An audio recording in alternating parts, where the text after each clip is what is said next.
de manhã com os irmãos, compartilhando um pouco sobre tantas coisas, inclusive coisas que foram faladas aqui já. Eu estava falando ali que aquilo que eu ia pregar já foi pregado aqui hoje de manhã.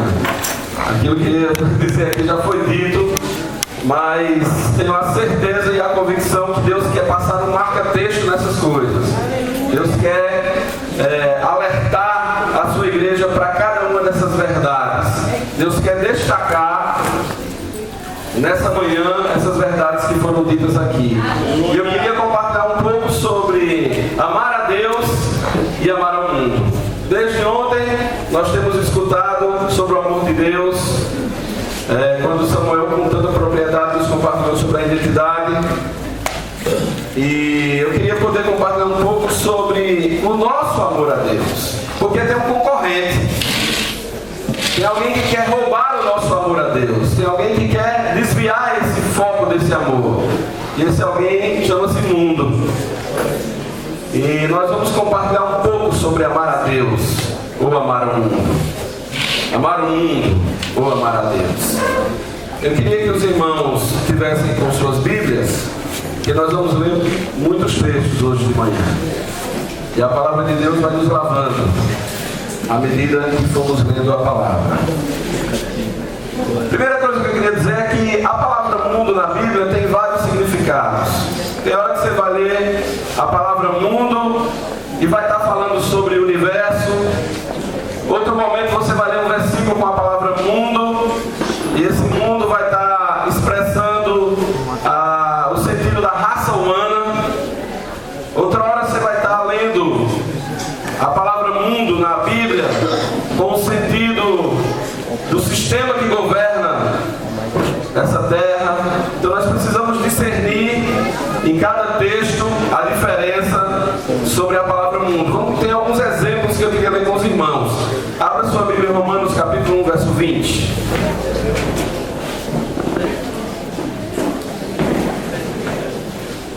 Romanos capítulo 1, verso 20. Porque as suas coisas invisíveis, desde a criação do mundo, tanto o seu eterno poder como a sua divindade, se entendem e claramente se veem pelas coisas que estão criadas, para que eles fiquem inexcusáveis. A criação do mundo, né? Então aí está falando do universo. A palavra mundo aí tem um sentido do universo, da criação de Deus. Pule agora para o Salmo capítulo 24, verso 1. Salmos capítulo 24, verso 1.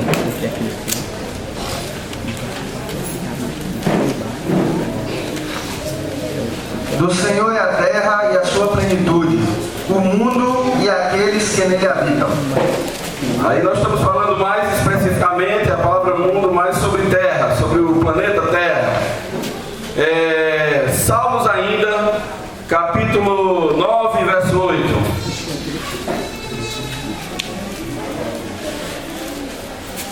Ele mesmo julgará o mundo com justiça, julgará os povos com retidão. Mudou o sentido, né? Então aí Deus julgará o mundo, a raça humana, as pessoas. Tem um texto que não precisa a gente abrir a Bíblia, todo mundo sabe qual. João 3,16 diz o quê? Deus amou o mundo de tal maneira que deu seu Filho unigênito para que todo aquele que nele crê não pereça, mas tenha vida eterna. Também no sentido da raça humana. Deus amou o mundo, Deus amou as pessoas. Atos capítulo 17, verso 31. Atos capítulo 17, verso 31.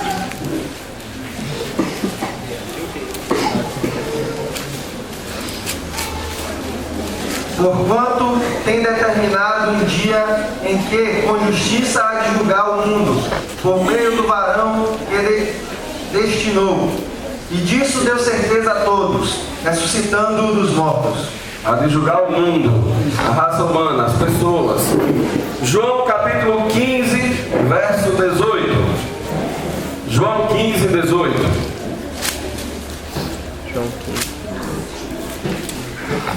Se o mundo vos aborrece, sabei que, primeiro do que a vós, me aborreceu a mim. Já mudou o sentido. Se o mundo me aborrece, então os ímpios, né? Os ímpios estão aborrecendo você, aborreceram a Jesus. Então aí já mudou o sentido de mundo. E o último versículo, que aí vai falar do principal tema aqui, do principal significado da palavra mundo, que vai nos servir hoje de manhã, é 1 João capítulo 5, verso 4. 1 João 5, 4.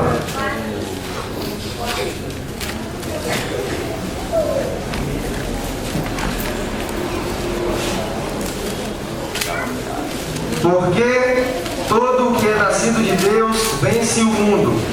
E esta é a vitória que vence o mundo, a nossa fé. Amém. Todo o que é nascido de Deus vence o mundo.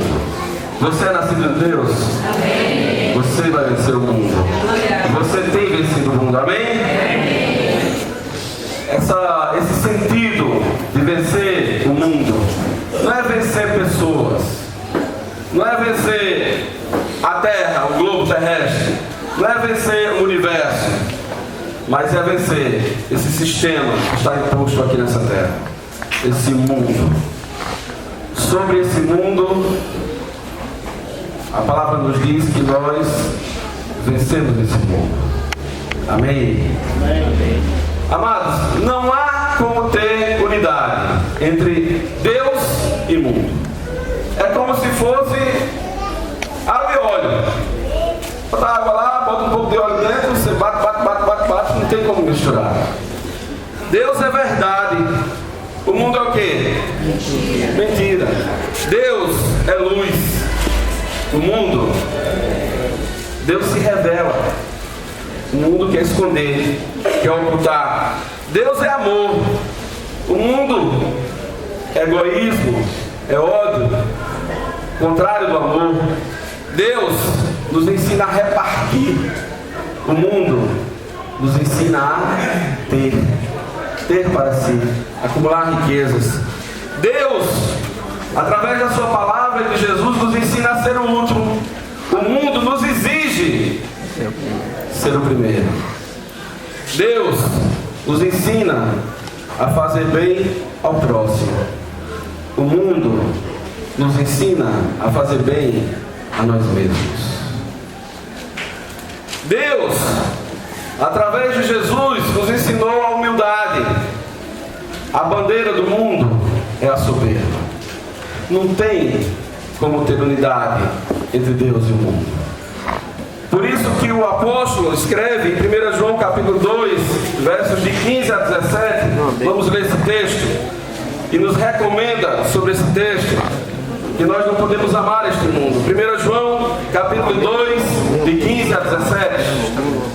Vamos ler esse texto. Pode ler.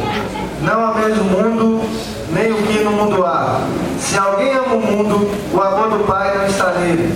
Porque tudo que há no mundo, a concupiscência da carne, a concupiscência dos olhos e a soberba da vida, não é do Pai, mas do mundo. E o mundo passa e a sua concupiscência, mas aquele que faz a vontade de Deus permanece para sempre. Amém. O chamamento de Deus para nós hoje é para nos esclarecer que nós não podemos estar divididos diante do Senhor. Não cabe no nosso coração esses dois amores. Se eu amo a Deus, eu tenho que aborrecer o mundo. Se eu declaro o meu amor por Jesus, eu devo aborrecer esse sistema que está aí. Amados, esse sistema tenta nos seduzir. Esse sistema chamado mundo tenta nos encantar, tenta nos ludibriar, se mostra para cada um de nós como sendo belo, como sendo gostoso, como sendo admirável, mas não é verdade. Se estamos com o coração cheio de amor por Deus, devemos aborrecer esse mundo. Não dá para se dividir, não dá para repartir as nossas forças, não dá para ficar com um olho no gato e o outro no peixe, não dá para ficar com um olho em Deus e o outro no mundo. Ou eu olho para Deus contemplo a sua beleza, me entrego a este amor, vivo por Ele, para Ele, ou eu vou acabar me dividindo com o mundo. E o Senhor não aceita isso. Não ameis o mundo, nem as coisas que no mundo há. Se alguém ama o mundo, se alguém admira o mundo, se alguém contempla o mundo, se alguém acha o mundo belo, o amor do Pai não está nele. Temos que ser todos de Deus. Temos que nos entregar a Deus. Temos que deixar que o Espírito Santo encha o nosso coração da presença de Jesus. Não podemos ter reservas. Hoje de manhã é uma hora de entregarmos diante de Deus as nossas reservas. Temos que abrir mão de tudo. Nós tomamos sim uma decisão no nosso batismo. Nós declaramos sim na nossa conversão que estaríamos renunciando a tudo. Nós firmamos uma aliança e um compromisso com Deus de entrega total, absoluta no dia do nosso batismo. Mas a bem da verdade, amados, os anos vão passando e o mundo vai penetrando em nosso coração. Coisas do mundo vão se instalando em nosso coração. Coisas pequenas, coisas sutis. Alguém falou ontem, acho que foi Samuel que falou do espelho e dos adesivos. Lembra que ele falou do espelho e dos adesivos? É isso que o Senhor quer nos falar. Precisamos arrancar todos esses adesivos. Precisamos jogar fora todos esses adesivos. Nada pode atrapalhar a nossa contemplação do Senhor. Nada pode dividir a fonte de amor que há em nós. Não tem como separar o nosso coração. Precisamos de todos nos entregar ao Senhor. Precisamos reafirmar a convicção do dia do nosso batismo. Precisamos reafirmar diante do Senhor todos os dias que somos totalmente dele. Aleluia. Sem reservas, sem ficar com um pouquinho, sem segurar alguma coisa. Por que eu digo que os irmãos estavam falando tudo que eu ia pregar aqui? Quando a irmã fala esse exemplo do Flamengo, né? Isso encanta meu coração, porque o Senhor vai pedindo de nós. Enquanto mais a gente se entrega a Ele, Ele vai requerendo as coisas de nós. Enquanto mais nos deleitamos no braço do Pai, mais Ele diz assim: isso aqui não está me agradando na tua vida, me dá. E você tem duas alternativas: ou você segura e diz, não Deus, isso aqui não, aqui é demais. Ou você lembra da declaração que você fez no dia da tua conversão, diz, nada é meu, toma Senhor, eu te quero mais que tudo, eu te amo mais que tudo, eu te desejo mais que tudo, tu és o meu grande tesouro, a minha pérola preciosa. Temos que gritar isso com toda a convicção de que somos do Senhor, de que amamos o Senhor e de que aborrecemos o mundo. Amém, Jesus. Os nossos olhos têm que brilhar com Jesus. Os nossos olhos têm que se encantar pela presença de Jesus. Essa concorrência não pode existir dentro de nós, porque somos todos do Senhor. Amém, irmãos? Aleluia. E há uma reflexão que temos que fazer aqui. Desde ontem o Espírito Santo tem levantado essa pergunta entre nós. Desde ontem o Espírito Santo tem nos perguntado: quanto de mundo há em nós ainda? O quanto de adesivos há no nosso espelho ainda?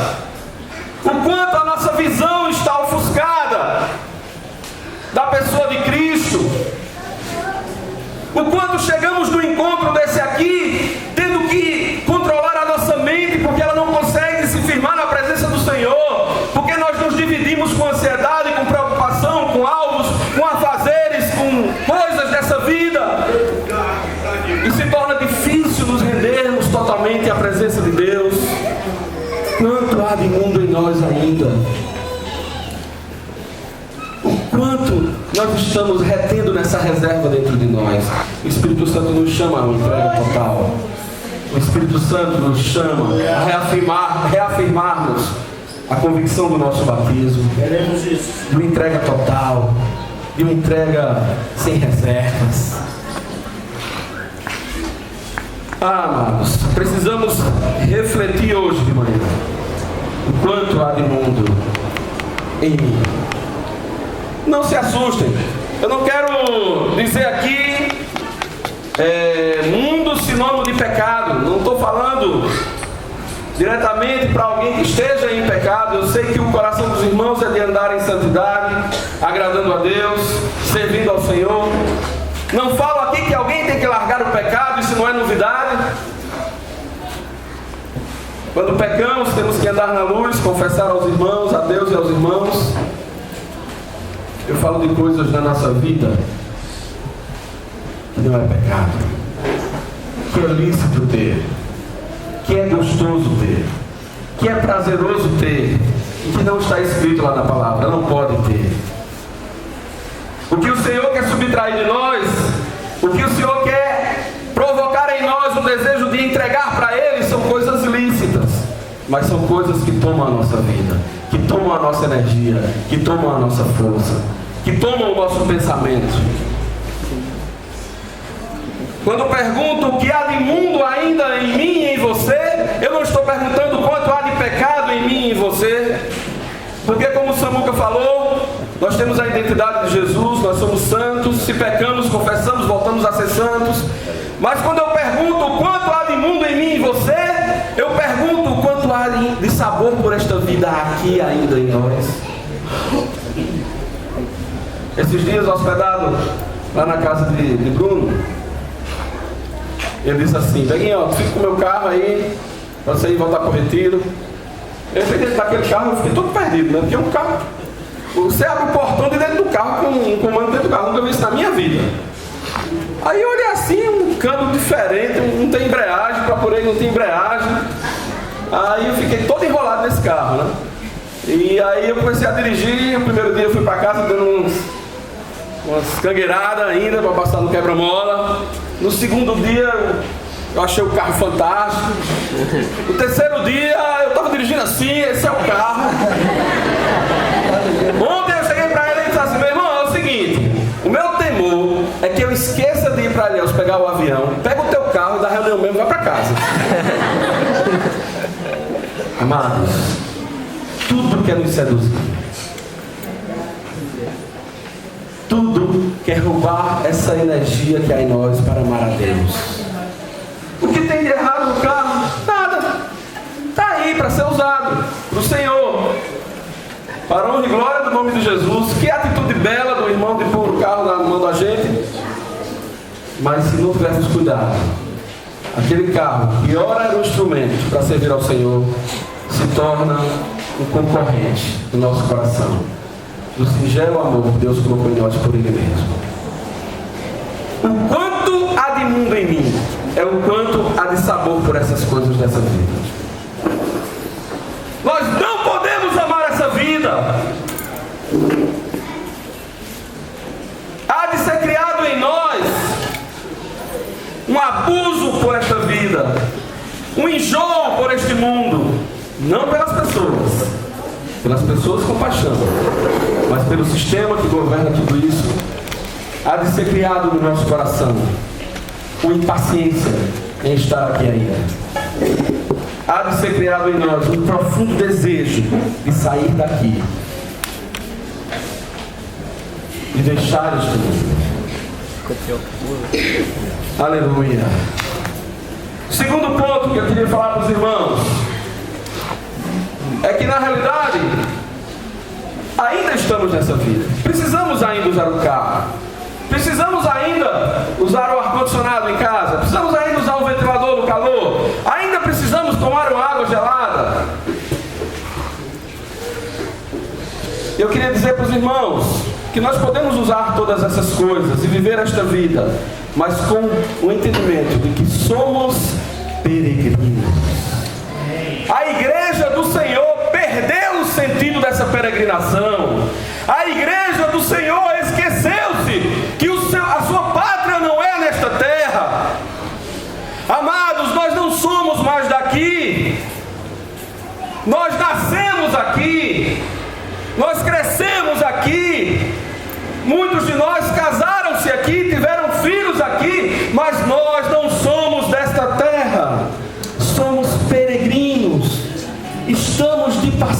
passagem. Não podemos fincar raízes nesse chão. Se fincarmos raízes nesse chão, como subiremos? Nós somos peregrinos nessa terra. Estamos aqui por um pouco de tempo. Estamos de passagem. Não podemos nos identificar com essa vida, com essa terra, com essas coisas. O peregrino tem o sentimento de que sempre está deslocado. Eu digo sempre para minha esposa, para os meus filhos: o melhor lugar que existe nessa terra é a rua Pedro Soares da Silva, número 25, no Itararé, em Campina Grande, dentro daquele quarto. Por mais conforto que eu tenha fora dali, o melhor hotel que eu vá, com piscina, que lá não tem, no Itararé não tem piscina lá, com hidromassagem, lá também não tem hidromassagem, com box de vidro, lá não tem box de vidro, com garçom servindo a mesa, lá não tem garçom servindo a mesa, mas o melhor lugar é o quarto da minha casa, aquele que eu durmo. Ali é o meu lugar. Eu estou aqui com vontade de voltar para lá. Eu estou aqui com desejo de deitar naquela cama barulhenta, quando eu deito faz... Eu já sou pesado. A cama de madeira me dá doido. Quando eu deito ela faz mesmo zoada. Diz meu filho menor que a minha cama é uma sinfonia de madeira. Mas aquele é o meu lugar. Aquele tem o meu cheiro. Seja ele bom, seja ele ruim, meu cheirinho está ali. É Samuel. Então eu sou muito bem cuidado pelos irmãos. Como fomos bem cuidados por Simone e por Bruno ali na casa deles. Como tenho sido amado pelos irmãos. Mas meu coração bate forte quando eu penso que eu vou pegar uma asadura e pousar lá em Campina Grande e vou para o meu cantinho. Onde quer que eu esteja, o que quer que me ofereçam, eu quero voltar para lá. Lá é o meu lugar. É esse sentimento que tem que ser resgatado no nosso coração, irmãos. Nós não somos daqui mais. O nosso coração tem que bater forte pelo nosso cantinho. E o nosso cantinho, o nosso Senhor foi preparar esse cantinho lá. Glória a Deus. Eu tenho que desejar voltar para o meu cantinho. Meu cantinho não é aqui. Eu não posso me deixar seduzir por esta vida. Vamos ler 1 Pedro, capítulo 2, versos 11 e 12.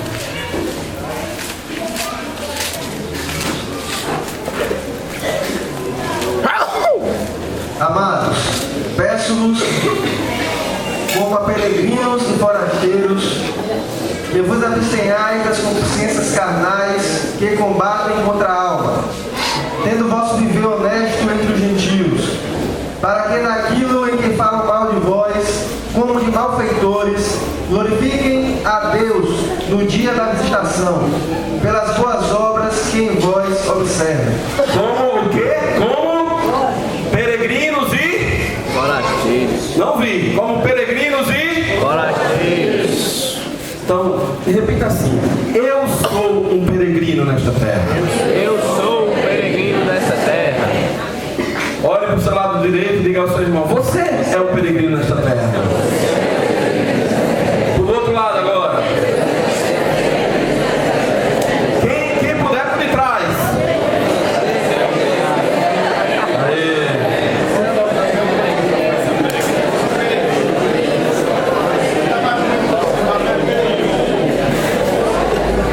Amados, isto não é uma novidade.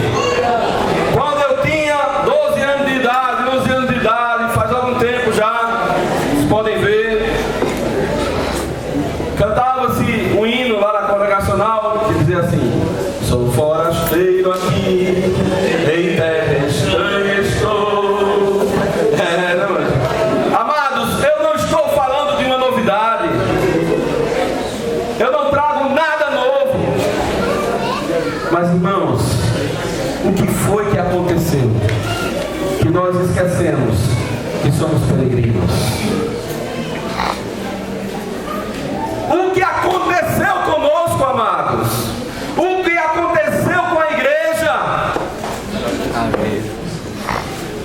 Que os nossos olhos não brilham mais por sair desta terra e desta vida e ir para a eternidade junto com o Senhor. E tantas vezes nossos olhos brilham por uma tarde no shopping, por um dia de folga, por um bom filme de Hollywood. Porque os nossos heróis deixaram de ser Abraão, Isaac e Jacó e passaram a ser Hulk, Homem de Ferro. Os mais jovens sabem do que eu estou falando. Por que não olhamos a vida daquele homem Abraão e nos empolgamos e nos animamos com o nosso pai Abraão, exemplo de fé? O que aconteceu conosco, amados? Amor para esta vida. Estão nos enganando. Estão nos dizendo que é bom estar aqui. Estão nos dizendo que é bom ter uma estabilidade financeira aqui. Estão nos dizendo que é bom ser concursado federal, estadual e municipal, porque teremos uma estabilidade e a nossa estabilidade está no Senhor.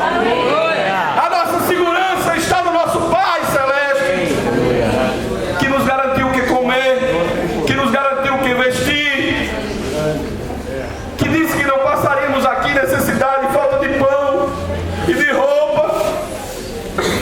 Deixamos de confiar naquele que é dono de todas as coisas para confiar num contra-cheque de um governo humano. Ah, Senhor, converte o nosso coração, muda os valores dentro da gente, Jesus. Irmãos, não quero que os irmãos entendam que eu falo contra você buscar um concurso público. Não é isso que eu quero falar. O Espírito Santo está traduzindo do seu coração o que eu quero dizer. Não pode ser a nossa prioridade. Tantos têm deixado tantas coisas para se enfurnar em livros, numa esperança louca e sem freio de ter uma chamada estabilidade financeira. O que aconteceu conosco? Salmo 119, 9 reforça que somos peregrinos.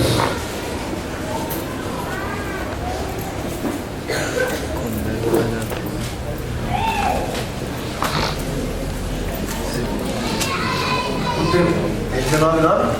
119, verso 9.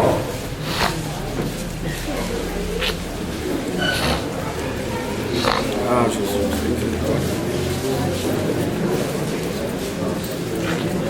Como purificará o mancebo o seu caminho, observando conforme a tua palavra? De todo... Continua?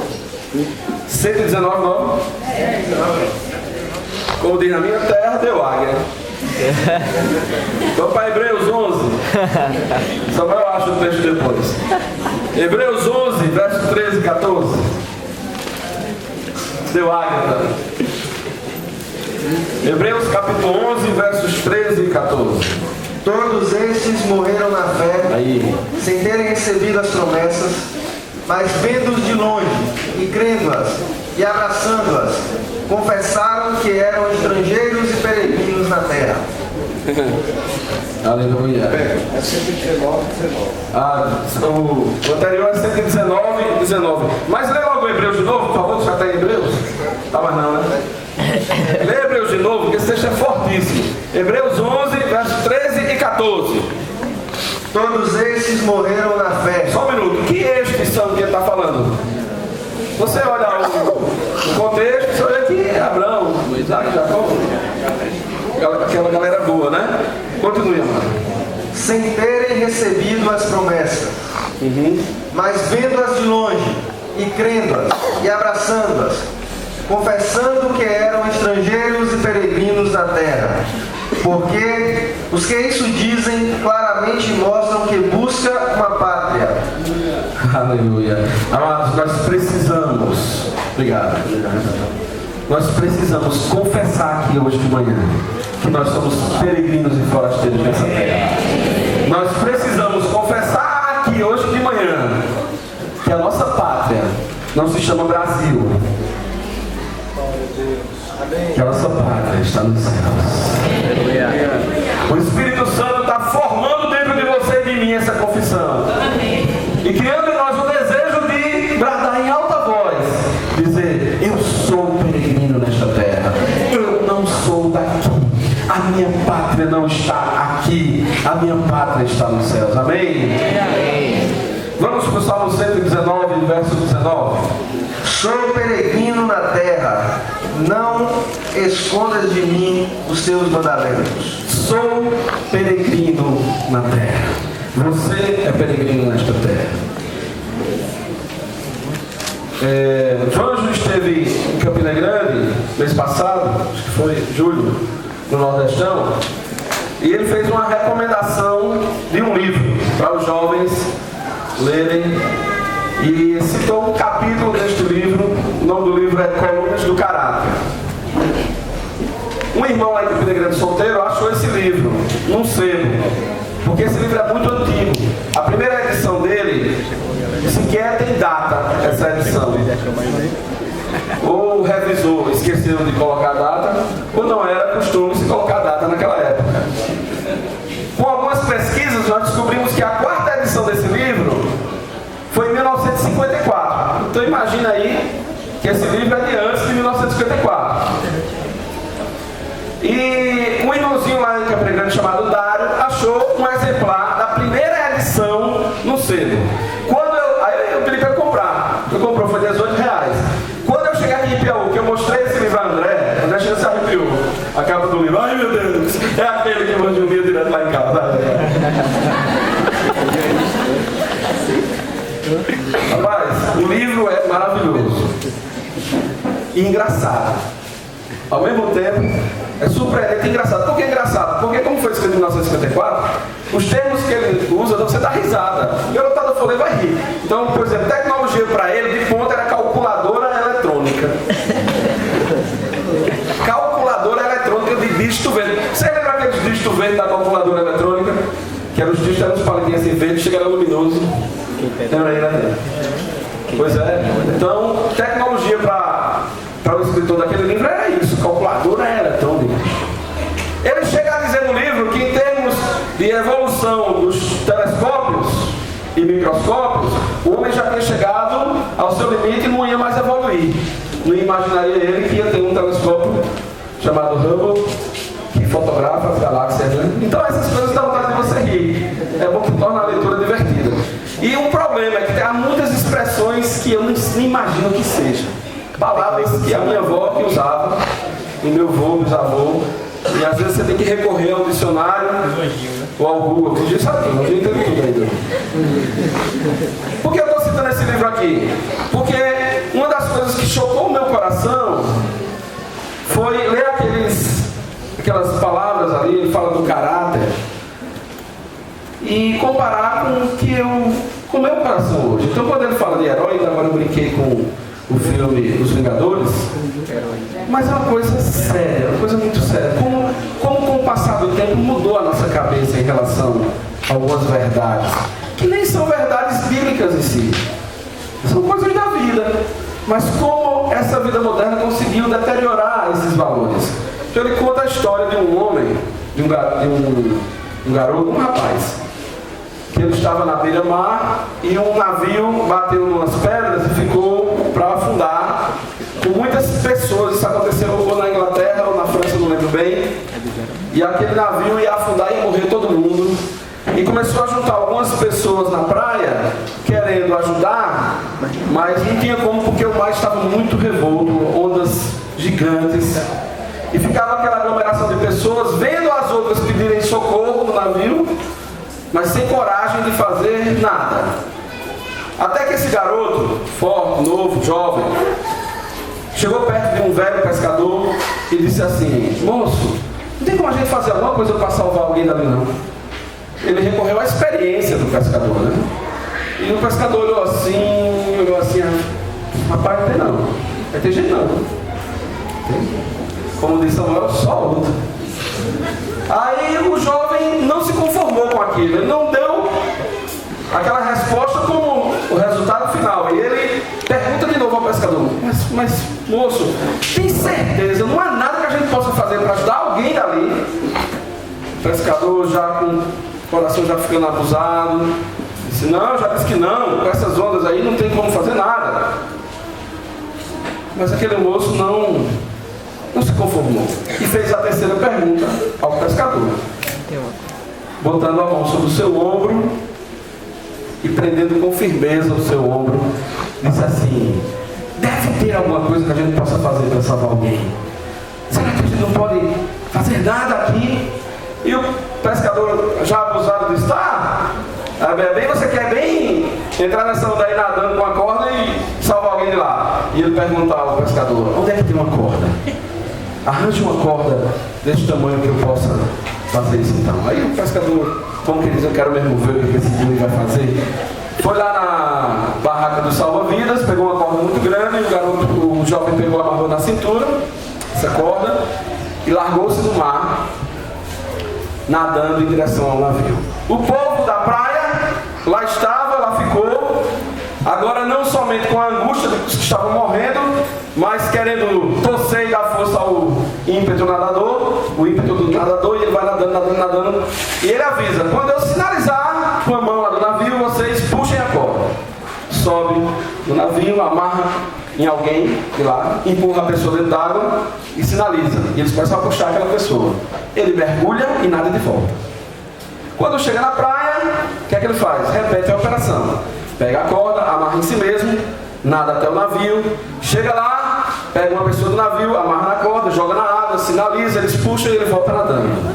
E fez assim a segunda vez, a terceira vez, a quarta vez, a quinta vez. Na 14ª vez, ele chegou na praia e não aguentou mais, começou a desmaiar e vomitar de tanta água que bebeu, levaram ele para o hospital.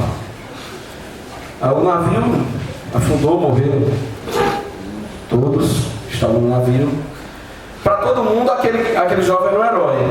Pois bem, ele está no hospital, inconsciente, depois volta, começa a ter febre alta e começa a delirar, e a enfermeira está do seu lado, e no delírio dele, ele diz assim: eu só pude salvar 14 pessoas.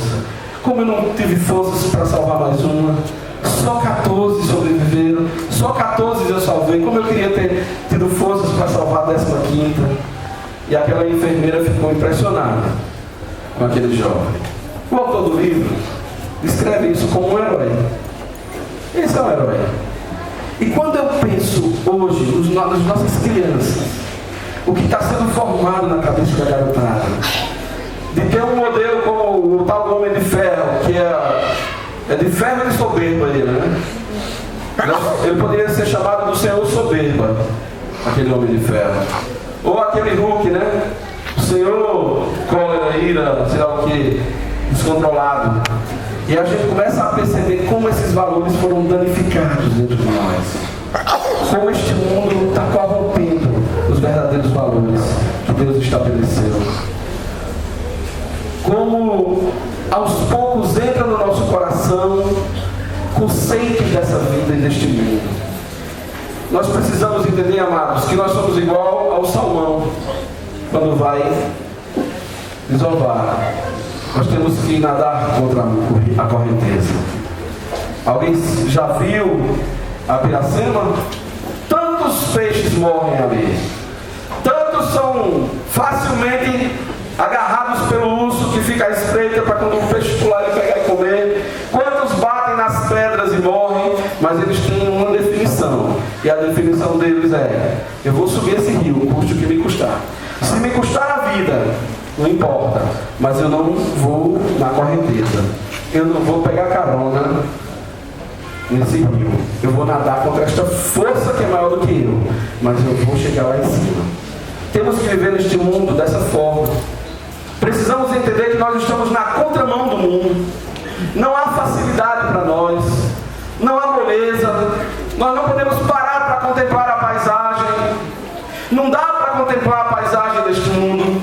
Nós temos que focar no nosso alvo, no nosso chamamento, na nossa eleição e na nossa vocação.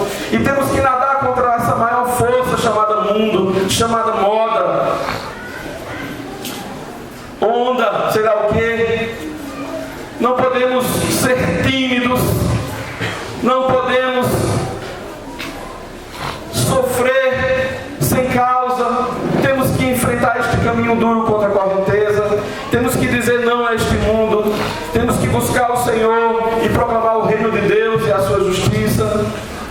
Amados, se a gente se mostrar fraco diante deste mundo, nós somos levados pela correnteza.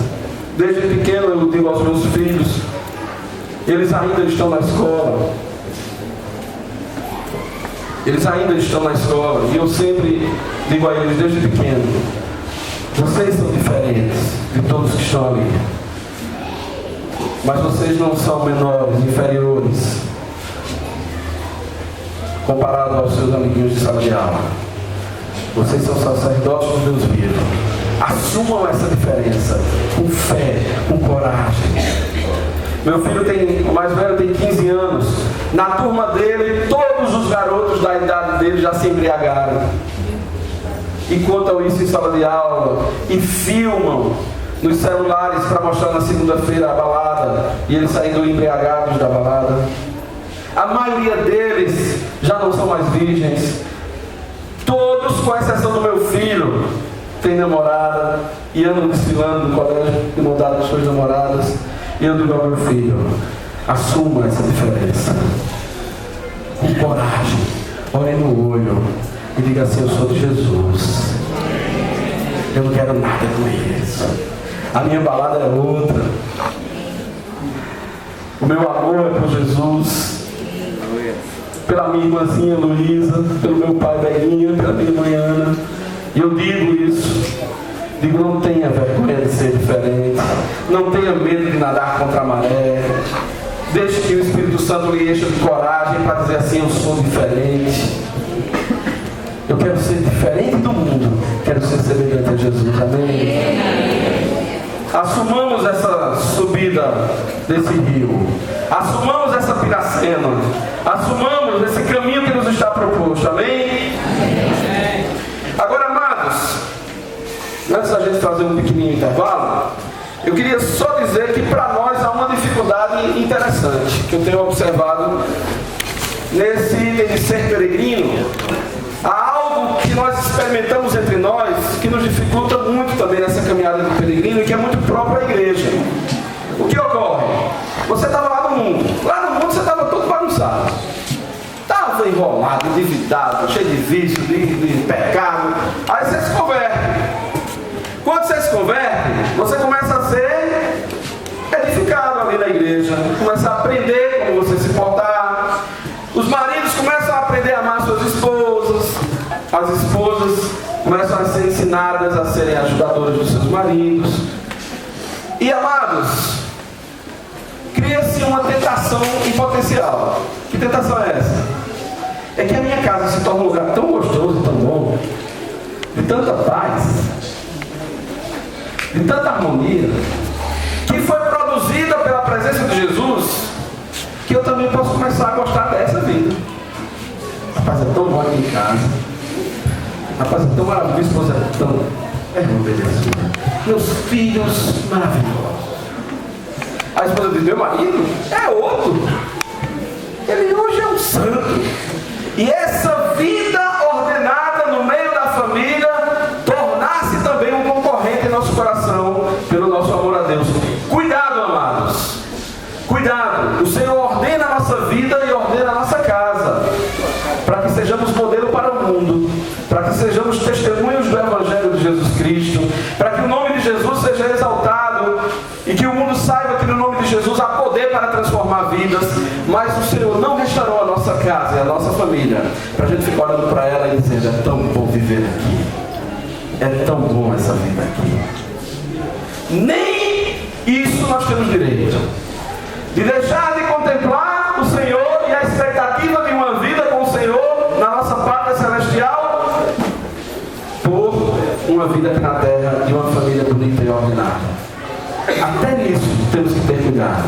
Até nisso temos que ter a coragem para entender de que a nossa casa em ordem, a nossa vida em ordem, a transformação que Jesus produziu em cada um de nós tem uma finalidade, um objetivo específico, que é que a nossa casa seja os incrédulos e os ímpios um lugar de restauração. Que a nossa casa seja um lugar de testemunho de Jesus. E jamais um lugar de deleite e de prazer para os que ali estão. O nosso canto não é aqui. A nossa morada não é aqui. Conforto não cabe aqui. Teremos tudo isso, mas adiante. Nessa terra é trabalho para o Senhor. Amém? Podemos então dar uma paradinha. Nós vamos fazer o seguinte: nós vamos parar aqui 10 minutinhos para sair do banheiro, tá? Tomar água.